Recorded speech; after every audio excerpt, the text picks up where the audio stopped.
அதை வீட்டில் ஒட்டிட்டேங்கிறத ஒரு வீடியோ எடுத்துட்டீங்க அல்லது ஒரு போட்டோ ஷாட் எடுத்துட்டீங்கன்னா உங்க வேலை முடிஞ்சு. அது அப்படியே இருக்கணுங்கிற சட்டம் கிடையவே கிடையாது. டாக்டர் ஸ்ரீவர்மா ஆயுள் தரும் ஆயுர்வேதா அறுவை சிகிச்சை இல்லா குணம் ஆயுள் கால நிவாரணம்.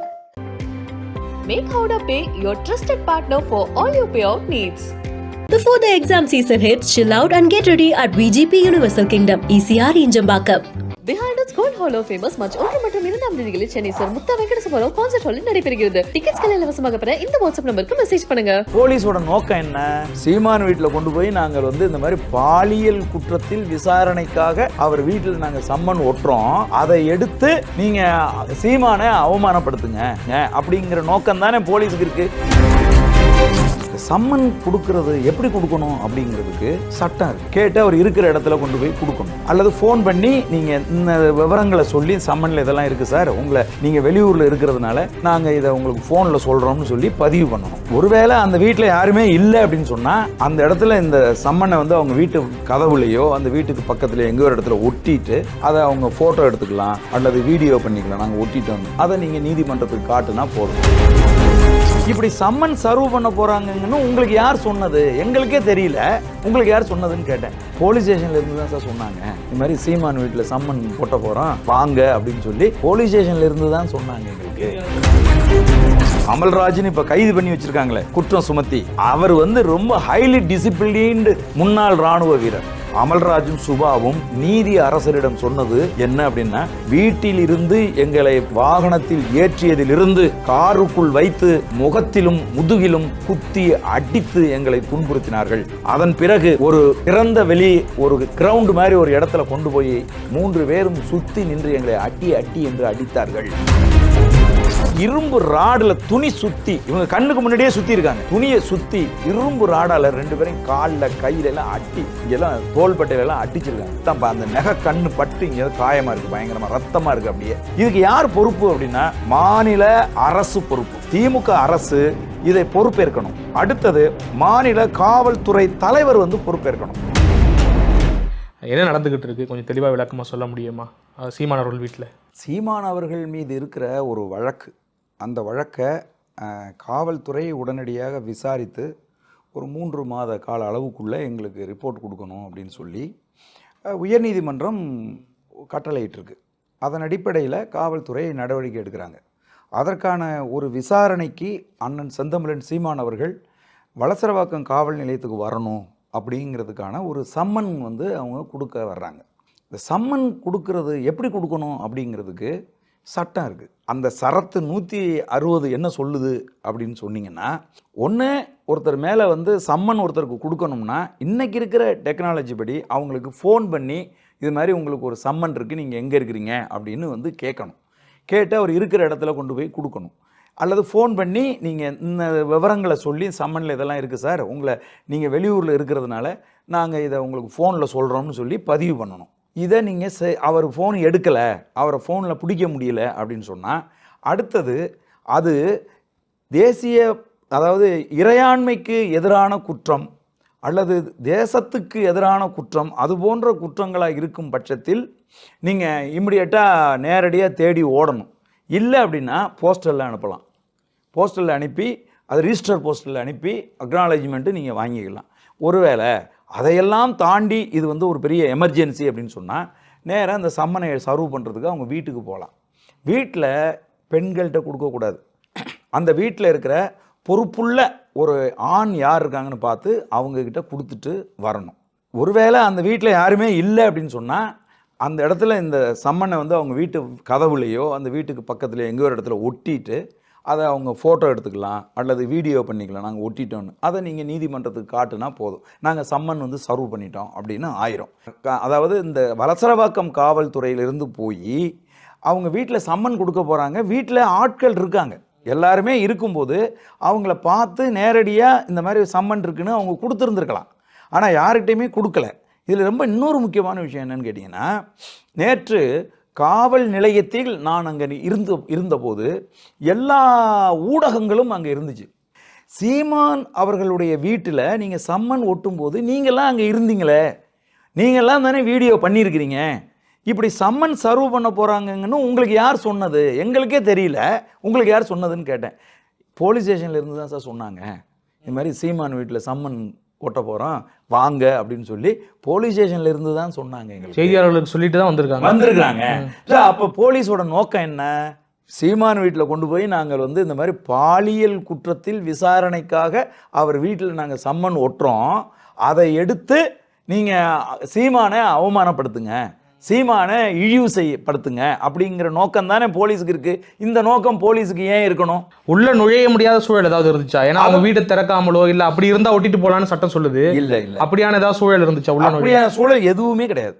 அமல்ராஜ்னு இப்ப கைது பண்ணி வச்சிருக்காங்களே குற்றம் சுமத்தி, அவர் வந்து ரொம்ப ஹைலி டிசிப்ளின்டு முன்னாள் ராணுவ வீரர், அவர் தான் கேட்ல இருக்காரு. அவர்கிட்ட நீங்க வந்து இந்த மாதிரி வந்து அந்நியார் இருக்காங்க அண்ணன் இல்லை அந்நியார் இருக்காங்க, நீங்கள் அவங்கள பார்த்து நீங்கள் கொடுத்துட்டு போங்க அப்படின்னு கூட அவர் சொல்லியிருந்திருப்பார். ஆனால் இது எதுவுமே இல்லாமல் அவங்களுக்கு தான் நோக்கம் வேறையாக இருக்கே.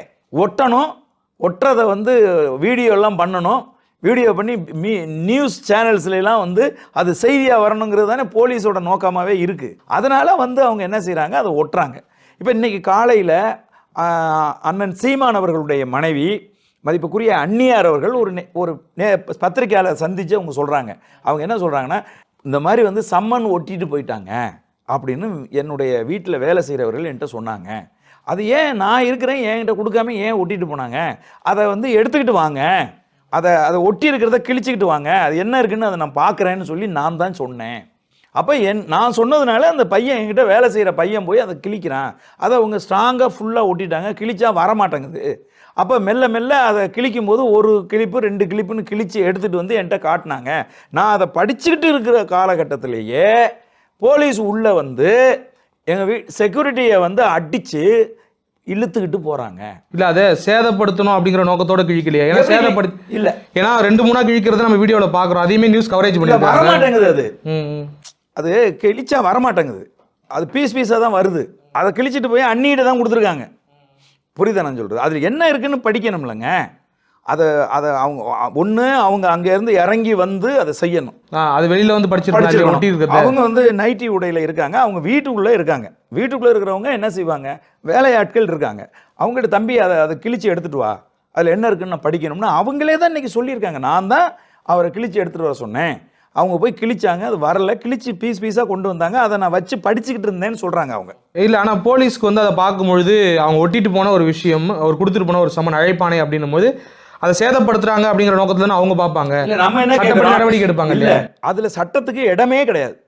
நீங்க என்கிட்ட ஒரு செய்தி, அந்த செய்தியை சொல்லிட்டீங்கன்னா நீங்க அதை வீட்டில் ஒட்டிட்டேங்கிறத ஒரு வீடியோ எடுத்துட்டீங்க அல்லது வந்து ஒரு போட்டோ ஷாட் எடுத்துட்டீங்கன்னா உங்க வேலை முடிஞ்சுது. அதுக்கப்புறம் அது அப்படியே இருக்கணுங்கிற சட்டம் கிடையவே கிடையாது. இல்ல படிக்காமலே கிழிச்சிட்டாங்க, சேதப்படுத்திட்டாங்க அப்படின்னாக்கா அதை தான் நான் சொல்றேங்க. அதை பத்தின கவலை உங்களுக்கு கிடையவே கிடையாது, அது உங்க வேலையே கிடையாது. அப்படி நீங்க வேலையா இருந்தா 2 செக்யூரிட்டியை போட வேண்டியதானே. இந்த நீலாங்கரை போலீஸ் ஸ்டேஷன்ல இருக்கிற பிரவீன் ராஜேஷுக்கு கம்ப்ளைண்ட் கொடுத்தாங்க. அப்படி யாருக்கு இந்த வலசரவாக்கம் போலீஸ் தானே கம்ப்ளைண்ட் கொடுத்துருக்கணும். கம்ப்ளைண்ட் கொடுத்தாங்க அப்படின்னு சொன்னா அடுத்த நொடியே அவர் அங்கேருந்து வந்து இறங்கி விசாரணை பண்ணியிருக்கணும்ல. விசாரணை இப்போ கிழிச்சது யாரு? எங்களுடைய செக்யூரிட்டி ஆஃபீஸர் கிழிக்கல. ஆமா, உதவியாளராக இருக்கிற வீட்டில் இருக்கிற பையன் தான் கிழிச்சாரு. அப்படின்னா செக்யூரிட்டி ஆஃபீஸரை போய் எதுக்கு அடிச்சு அவரோட சட்டையெல்லாம் கிழிச்சு, அது கூட வந்தது நாங்கள் வந்து போலீஸ் அன்யூனிஃபார்மில் இருக்காங்க, சிவில் ட்ரெஸ்ஸில் இருக்காங்க, அவங்கள போலீஸ்ன்னு நினைக்கிறதா ரவுடிகள்னு நினைக்கிறதா? ஒரு இன்ஸ்பெக்டர் 2 பேர் ரவுடிகளை கூட்டிகிட்டு வந்து சீமானன் வீட்டுக்குள்ளே பூந்து உள்ளே போய் செக்யூரிட்டியை வந்து அடித்து சட்டையெல்லாம் கிழிச்சு இழுத்துட்டு போகிறாங்க அப்படிங்கிறது எந்த வகையில் சட்ட நடவடிக்கை? சட்டம் இதை அனுமதிக்குமா? ஒரு காவல்துறை அதிகாரியாக உள்ளே போய் அவரை கூப்பிட்டு விசாரித்து வாங்க இதை ஸ்டேஷனில் வந்து சொல்லுங்கள் அப்படின்னு கூப்பிட்டு அவர் வர முடியாது அப்படின்னு சொல்லியிருந்தா நீங்கள் வந்து அவரை கழுத்தை பிடிச்சி தள்ளி அல்லது நீங்கள் வாங்கன்னு சொல்லி சட்டையை பிடிச்சி கூட்டிகிட்டு போயிருக்கலாம். உள்ள நீங்கள் இந்த எங்களுக்கு என்ன ஆகி போச்சுன்னா, இந்த ஊடகங்கள் எல்லாம் காவல்துறை வேற நோக்கத்துக்காக வர வச்சிச்சு. ஆனால் அது அவங்களுக்கு பேக் ஃபயர் ஆயிடுச்சு. புரியுது அவங்களுக்கு? ஊடகங்கள் அங்கே இருந்ததுனால தான் இவர் எவ்வளவு மோசமாக மிருகத்தனமாக பிரவீன் ராஜேஷ் நடந்துகிட்டாரு அப்படிங்கிறது இன்னைக்கு பதிவாயிருக்கு. புரியுதா சொல்றது? போன உடனேயே எந்த வார்த்தையும் கேட்காம நெஞ்சில கையை வச்சு அடிச்சு கூட வந்தவங்களாம் அடிச்சு அவரை இழுத்து கொண்டு வராங்க. ஆனால் அந்த பிரவீன் ராஜேஷ் ஒரு நாடக நடிகனை விட மிக கேவலமா என்ன வார்த்தை பயன்படுத்துறாரு தெரியுமா? போலீஸ் மேலேயே கை வச்சிட்டியா, உன்னை சும்மா விட மாட்டேன்டா, போலீஸே அடிக்கிற அளவுக்கு தைரியம் வந்துருச்சு அவனுக்கு அப்படின்னு வெறும் டயலாக். கையில கீரெல்லாம் பட்டிருக்கிறதாவும் மருத்துவமனையில இதுவாயிருக்கட்டும் சொல்றேன் கேளுங்க. நீங்க கூட கூட்டிட்டு வந்தீங்களே 2 பேரு, அவங்க நகம் கிழிச்சிருக்கோம், அது ஒரு பெரிய ஸ்ட்ரகிளா தானே நடக்குது. அதுக்கு இவர் அடிச்சாரு அப்படின்னா அடிச்சது எங்க காட்டுங்க பாப்போம். ஃபுட்டேஜ் எல்லா சேனல்லையும் தெளிவா வருது ஃபுட்டேஜ். இப்ப எல்லா யூடியூப் சேனல்லையும் தெளிவா இருக்கு ஃபுட்டேஜ். அந்த ஃபுட்டேஜ்ல அவர் அடிக்கிற இடம் ஒண்ணுமே இல்லை. இதுக்கப்புறம் இன்னொரு கொடூரம் நடக்குது. என்னன்னா, அமல்ராஜன் போலீஸ் ஸ்டேஷன்ல இருக்காரு. அவருடைய மனைவியே அவருடைய 2 மகன்கள் கண்ணீரும் கம்பளையுமா வந்து நிற்கிறாங்க. அவங்க மனைவி என் கணவரை ஒரு தடவை பார்க்கணுங்கிறாங்க. இவங்க பேரிகார்டை போட்டு மறைச்சி வச்சுக்கிட்டு, நான் எங்கள் கட்சியினுடைய பொதுச் செயலாளர், அதுக்கப்புறம் தம்பி முத்துப்பாண்டி, நாங்கள் எல்லாம் நின்று போலீஸை கெஞ்சிடும். ஏங்க எங்களெல்லாம் அனுப்ப வேணாங்க, அவங்க மனைவி அழுகுறாங்க, ஒரு நிமிஷம் அவங்க பார்த்துட்டு வந்துடட்டும், அவங்க ஆறுதல் அடைஞ்சிருவாங்க அப்படின்னு சொல்கிறோம். கிட்டத்தட்ட 3 மணி நேரங்களுக்கு மேலே அந்த அம்மாவை பார்க்க அனுமதிக்கலை. ஏன் அனுமதிக்கலை? இல்லை, அதாவது போலீஸ் ஸ்டேஷன் கூட்டும் போகிறதுக்கு முன்னாடியே எங்கேயோ ஒரு தனியார் அடுத்து நான் சொல்ல வர்றேன். இப்போ இந்த அம்மாவை உள்ள அனுமதிச்சே தீரணும் அப்படின்னு சொல்லி கடும் நெருக்கடியை எல்லா மீடியாவும் பார்த்துக்கிட்டு இருக்கும்போது நாங்கள் கடும் நெருக்கடி கொடுக்குறோம். கொடுத்து கிட்டத்தட்ட ஒரு 2.5-3 மணி நேரத்துக்கு பிறகு அந்த அம்மாவையும் அந்த பையனை மட்டும் அனுப்புகிறாங்க. அப்போ நாங்கள் என்ன சொல்கிறோம், கூட ஒரு வழக்கறிஞர் அனுப்புகிறோம், ஒரே ஒரு ஆள். கடைசி வரைக்கும் அந்த வழக்கறிஞர் அனுமதிக்கலை. என்ன நீங்கள் நடு ரோட்டில் ஒருத்தர் வந்து என்னை கைது செய்கிறாருன்னா, கைது செஞ்ச உடனே என் குறித்த தகவல்களை இந்த மாதிரி உங்கள் பையனை அல்லது உங்கள் கணவரை நாங்கள் வந்து கைது செஞ்சுருக்கோன்னு எங்கள் வீட்டுக்கு தெரிவிக்கணும். முதல்ல தெரிவித்தாங்களா கேளுங்க? தெரிவிக்கலை. அப்போ அவங்க செய்தி தெரிஞ்சு ஓடி வந்திருக்காங்க. ஓடி வந்தவங்க ஏன் அவங்க கணவரை பார்க்கக்கூடாது? ரைட், ஓகே, இது நடந்து முடிஞ்சுது. இப்போ அவரை ஆஜர்படுத்துறதுக்கு நாங்கள் கொண்டுட்டு போகிறோம், செம்மஞ்சேரிக்கு கொண்டு போகிறோம். கொண்டு போனால் கிட்டத்தட்ட அந்த கோர்ட் இருக்குல்ல, அந்த நீதி அரசர் இருக்கிற வளாகம் இருக்குல்ல, அதை இழுத்து பூட்டிட்டாங்க. பூட்டிட்டாங்க தம்பி. பூட்டுனதும் நாங்கள் என்ன கேட்குறோம்னா, நாங்கள் வழக்கறிஞர்கள் அவங்கள கொண்டு வந்து ஆஜர்படுத்தும் போது நாங்கள் வழக்கறிஞர்கள் போய் எங்கள் பக்கம் நியாயத்தை நீதி அரசர்கிட்ட சொல்லணும், எங்களை அனுமதிங்க அப்படின்னு நாங்கள் கேட்குறோம். இவங்க கதவை திறக்க மாட்டேங்கிறாங்க. இப்போது அந்த கோர்ட்டில் பணி செய்கிற வழக்கறிஞர்கள் அவங்க பக்கத்தில் வந்து அவங்களுக்கெல்லாம் ஆஃபீஸ் இருக்குது பக்கத்தில், அவங்க அங்கே ஏதோ மீட்டிங் போட்டிருந்துருக்காங்க. அவங்க இந்த சத்தமெல்லாம் கேட்டு அவங்க அங்கேருந்து வந்து பார்க்குறாங்க, கேட்டை வச்சு பூட்டி வச்சுருக்காங்க. இப்போ அந்த வழக்கறிஞர்கள் 5-6 பேர் சேர்ந்து கேட்டை எட்டி உதைக்கிறாங்க. யாரை கேட்டு நீ நீதிமன்றத்தை பூட்டினீங்க? போலீஸுக்கு எங்கேருந்து வந்துச்சு இந்த அதிகாரம்? நாங்கள் வழக்கறிஞர்கள், இந்த தம்பிங்கெல்லாம் கோர்ட்டு தானே போட்டிருக்காங்க, அவங்க வழக்கறிஞர்கள், அவங்க நீதி அரசரை சந்திப்பதற்கு அல்லது இந்த நீதிமன்றத்துக்குள் போவதற்கு தடை விதித்து கேட்டை பூட்டுறதுக்கு உங்களுக்கு என்ன அதிகாரம் இருக்குன்னு அந்த கோர்ட்டில் வேலை செய்கிற வழக்கறிஞர்கள் சண்டை போடுறாங்க. அதன் பிறகு ஒரு உயர் அதிகாரி வந்து பேச்சுவார்த்தை நடத்தி பூட்டை திறக்க சொல்லி, அதன் பிறகு எங்களுடைய வழக்கறிஞர்களை அனுமதித்து அதுக்கப்புறம் ஃபோன் பண்ணி சொல்லி அமல்ராஜையும் சுபாவையும் வர வச்சு உள்ளுக்குள்ளே கொண்டு போய் ஆஜர்படுத்துகிறாங்க. ஆஜர்படுத்தின இடத்துல அமல்ராஜும் சுபாவும் நீதி அரசரிடம் சொன்னது என்ன அப்படின்னா, வீட்டிலிருந்து எங்களை வாகனத்தில் ஏற்றியதிலிருந்து காருக்குள் வைத்து முகத்திலும் முதுகிலும் குத்தி அடித்து எங்களை துன்புறுத்தினார்கள்.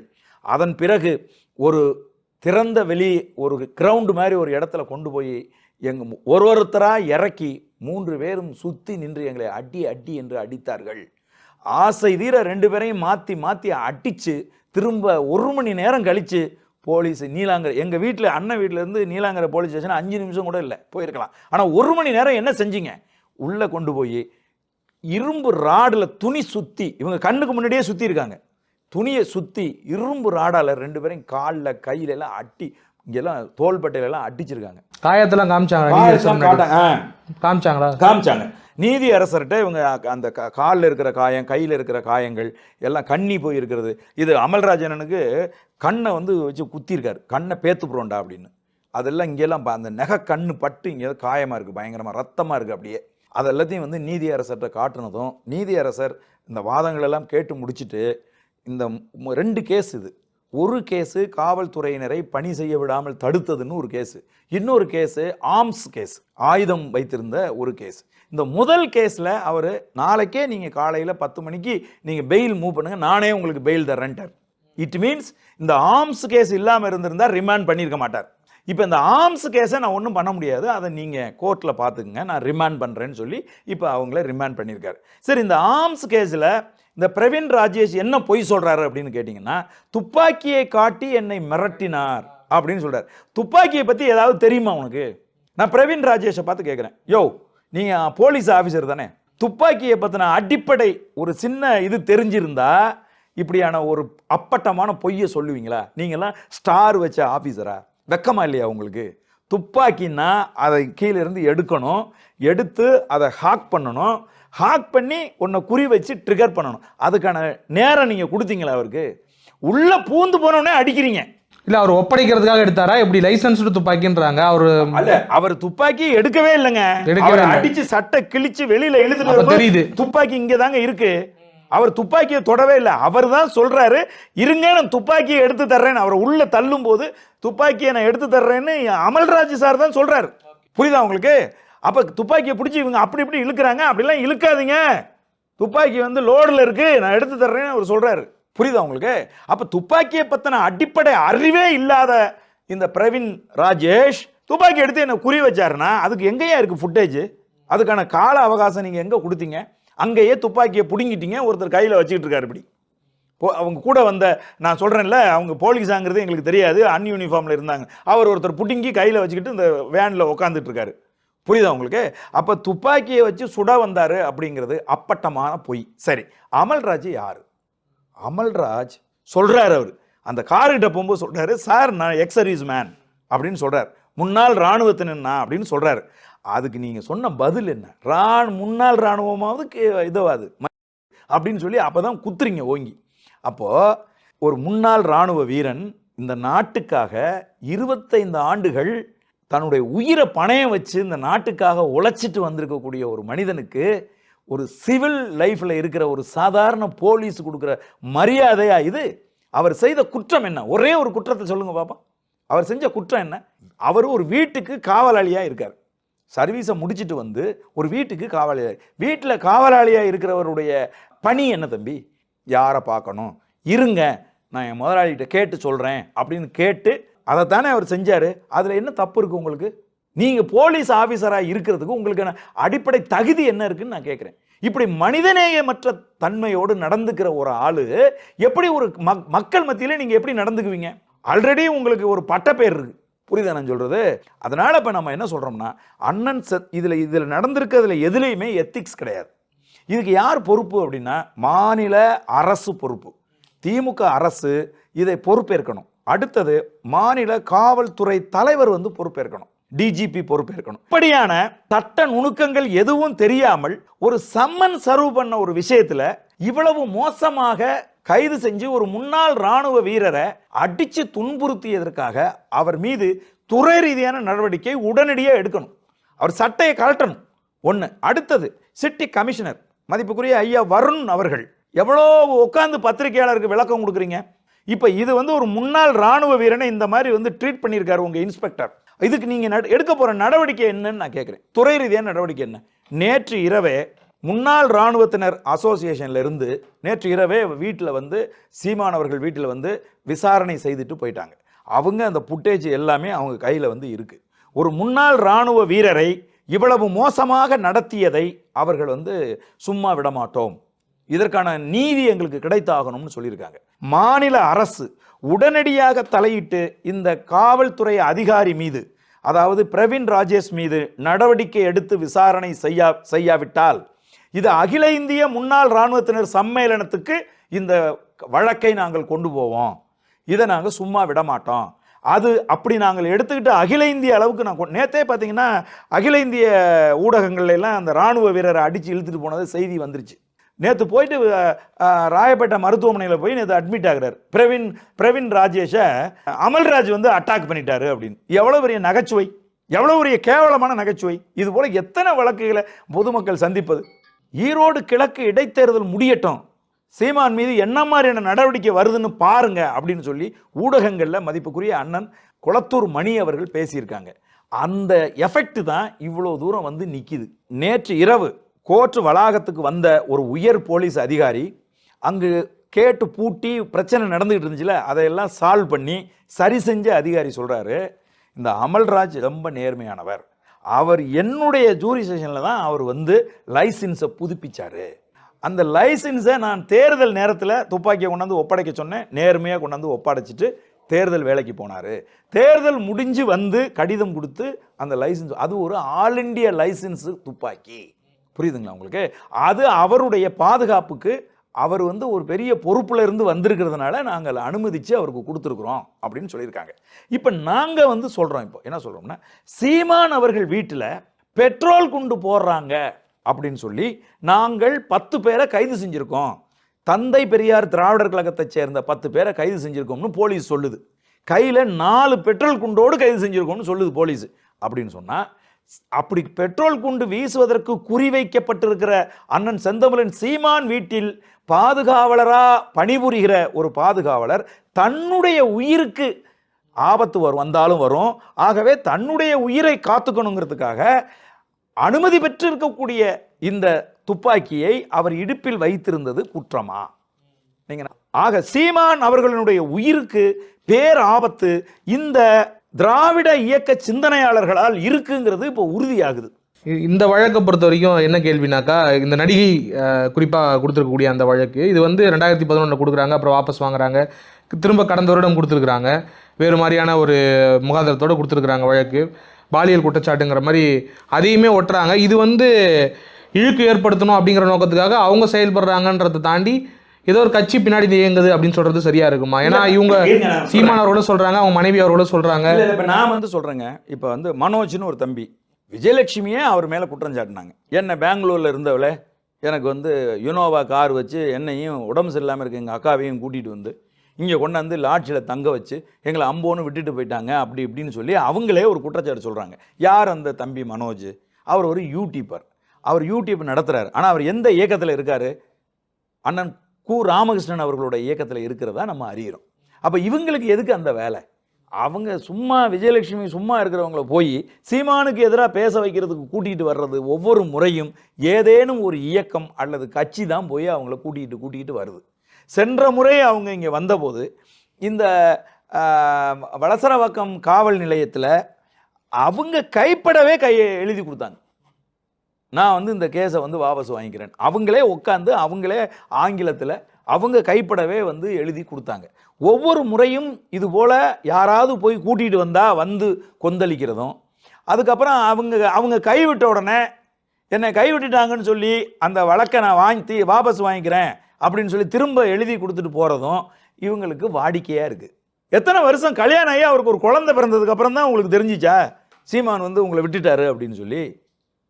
அப்போ இதெல்லாம் வந்து இன்னைக்கு இதுக்கு பின்னாடி இருக்கிற கேள்விகள் நிறைய இருக்குது. அதுக்குள்ளே நம்ம வந்து இப்போ நம்ம போக வேணாம். அது கோர்ட் ஆஃப் லா, போலீஸ் விசாரணை, அவங்க அதை பார்த்துக்கட்டும், அவங்க அதை செஞ்சுக்கட்டும். விஜயலட்சுமி அவர்கள் சீமான் அவர்கள் மீது வச்சிருக்கக்கூடிய குற்றச்சாட்டுகளை அவங்க நிரூபணம் பண்ணிக்கட்டும், சட்டப்படி அவங்க நடவடிக்கை எடுக்கட்டும். இங்கே யாரும் அதை வேணான்னு சொல்லலை. அதுக்கு முன்னாடி நடக்கிற இந்த சட்டவிரோத செயல்கள் பற்றி தான் நாங்கள் கவலைப்படுறோம். இன்னொரு பக்கம் இந்த வழக்கை தள்ளுபடி செய்ய சொல்லி நம்ம தான் உயர்நீதிமன்றத்தை போய் நாடுறோம். அதாவது விஜயலட்சுமி போட்ட வழக்கை வந்து டிஸ்மிஸ் பண்ணுங்க அப்படின்னு சொல்லிட்டு நீதிமன்றம் சொல்லுது இது பாலியல் குற்றச்சாட்டாக இருக்கிறதால அவ்வளோ எளிதாக பண்ணிட முடியாது, 3 மாதங்களுக்குள்ளே விரைவுபடுத்துங்க இந்த வழக்கு அப்படின்னு சொல்கிறாங்க. அப்போ போலீஸ் வந்து 3 மாத காலத்துக்குள்ளே இதை முடிக்கணும்னாக்கா கொஞ்சம் வேகமாக விசாரணை பண்ணணும்னு நினைப்பாங்க. அப்போ சம்மனுக்கு அழைக்கிறாங்கன்னும் போது அதுக்கு நம்ம இது பண்ணியிருக்கலாமே, கோஆப்ரேட் பண்ணியிருக்கலாமே. அப்படி கிடையாது. 3 மாதம் அப்படிங்கிறது வந்து நாளைக்கா? இல்லை. அண்ணன் சீமான் வந்து எங்கே இருக்கிறாங்கிறது தமிழக உளவுத்துறைக்கு தெரியுமா தெரியாதா? அவங்களுக்கு தெரியும்ல. அவர் நாம ஞாயிற்றுக்கிழமைக்கு தென்காசியில் பொதுக்கூட்டம், ஞாயிற்றுக்கிழமை வரைக்கும் வெளியூரில் இருப்பார், திங்கக்கிழமை வந்துடுவார். இதுக்கு முன்னாடியும் அதே மாதிரி தான் ஒரு சம்மன் சர்வ் பண்ணாங்க, 3 மணி நேரம் போயிட்டு. ஆமாம், அப்போ வந்து அண்ணன் வெளியூரில் தான் இருந்தாங்க. அப்போ நாங்கள் போய் ஒரு இது கொடுத்தோம், ஒரு மனு கொடுத்தோம் போலீஸ் ஸ்டேஷனில். என்ன கொடுத்தோம்னா, அண்ணன் வந்து வெளியூரில் இருக்காங்க, அவர் ஊருக்கு வந்த உடனே உங்கள் விசாரணைக்கு ஒத்துழைப்பார் அப்படின்னு சொல்லி நாங்கள் கொடுத்தோம். அதை அன்னைக்கு ஏற்றுக்கிட்டாங்க. ஏற்றுக்கிட்டு இது நீங்கள் சொல்கிறது இப்போ நடந்தது, இப்போ சமீபத்தில் நடந்தது. காவல் நிலையத்தில் போய் எங்களுடைய வழக்கறிஞர்கள் சொன்னாங்க, இந்த மாதிரி அண்ணன் வந்துட்டாங்க, நேரம் சொன்னீங்கன்னா அந்த நேரத்துக்கு அண்ணன் வருவாங்கன்னு. அப்போ காவல் நிலையத்தில் ஒரு நேரம் சொன்னாங்க, அந்த நேரத்துக்கு தன் குடும்பத்தோடு போய் காவலர்களுக்கு ஒத்துழைப்பு கொடுத்து அந்த விசாரணையை முடிச்சுட்டு அண்ணன் வந்தாங்க. அதே போல் தானே இப்போவும் நீங்கள் சம்மன் கொடுத்துருக்கீங்க, அண்ணன் ஊரில் இல்லை, ஒரு 3 நாள் அவர் ஒரு அரசியல்வாதி, அவர் கட்டமைப்பு பணியில் இருக்கார், ஒரு 3 நாள் கழித்து வந்து நான் வந்து ஆஜராகிறேன்னு சொல்லி அதே மாதிரி தான் நாங்கள் லெட்டர் கொடுக்குறோம். இதில் உடனே வந்தாகணும் அப்படிங்கிறதுக்கு என்ன இருக்குது? ஐயா முத்துவேல் கருணாநிதி ஸ்டாலின் அவர்கள் இதற்கு பொறுப்பேற்று விளக்கம் கொடுக்கணும். அதே மாதிரி டிஜிபி என்ன பண்ணுறாருன்னு எனக்கு வந்து தெரியல. துறை ரீதியாக நேரம் கேள்வி கேட்டிருக்கணுமா இல்லையா? நீங்கள் எப்படி இந்த விவகாரத்தை இனிமேல் சந்திக்க போகிறீங்க, கையாள போகிறீங்க? இந்த நீலாங்கரை காவல் நிலையத்துக்கெல்லாம் நாங்கள் சட்ட ரீதியான நடவடிக்கைக்கு நேற்றே நாங்கள் எல்லாம் வழக்கு பதிவு செய்கிறதுக்கான மகஜரை நாங்கள் கொடுத்துருக்குறோம், மனு நாங்கள் கொடுத்துருக்குறோம். என்ன நடவடிக்கை இந்த அரசு எடுக்குது அப்படிங்கிறத பொறுத்திருந்து பார்ப்போம். திமுக அரசு மிக மோசமாக எங்கள் மீது ஒரு வன்முறையை ஏவுது. இன்றைக்கு ஆட்சியாளர்களாக இருக்கிறவங்களும் சிறைக்கு செல்வதற்கான அத்தனை குற்றச்சாட்டுகளும் இருக்கு அப்படின்னு சொல்லி பாரதிய ஜனதா கட்சியை சேர்ந்தவர்கள் எல்லாம் இன்னைக்கு பேசிட்டு இருக்காங்க ஊடகத்தில். எல்லாம் விசாரணையில் இருக்கு, இவர்கள் சிறைக்கு செல்வது உறுதி அப்படின்னு பேசிட்டு இருக்காங்க. அதனால அவற்றை சரி செய்யறதுல நீங்க கவனம் செலுத்துங்க. அண்ணன் செந்தமிழன் சீமானை சட்ட ரீதியா நாங்க தண்டிக்க வச்சிடறோம், அவரை சிறைப்படுத்திடுறோம், அவரை குற்றவாளியா மாத்திடுறோங்கிற முயற்சிகளை கைவிடுங்க அப்படின்னு நாங்க கேட்டுக்கிறோம். பல்வேறு கேள்விகளுக்கு நிதானமாக பதில் சொன்ன நன்றி. மிக்க மகிழ்ச்சி, நன்றி, வணக்கம் தம்பி. டாக்டர் ஸ்ரீவர்மா ஆயுள் தரும் ஆயுர்வேதா அறுவை சிகிச்சை இல்லா குணம் ஆயுள் கால நிவாரணம். Make Howrah Pay your trusted partner for all your payout needs. Before the exam season hits, chill out and get ready at VGP Universal Kingdom, ECR Injambakam. Behind its Gold Hall of Famous match 1 மற்றும் 2 தேதிகளில் Chennai sir முத்தா வெங்கடசுபுரம் concert ஹாலில் நடைபெறுகிறது. டிக்கெட்ஸ்களை இலவசமாக பெற இந்த WhatsApp நம்பருக்கு message பண்ணுங்க.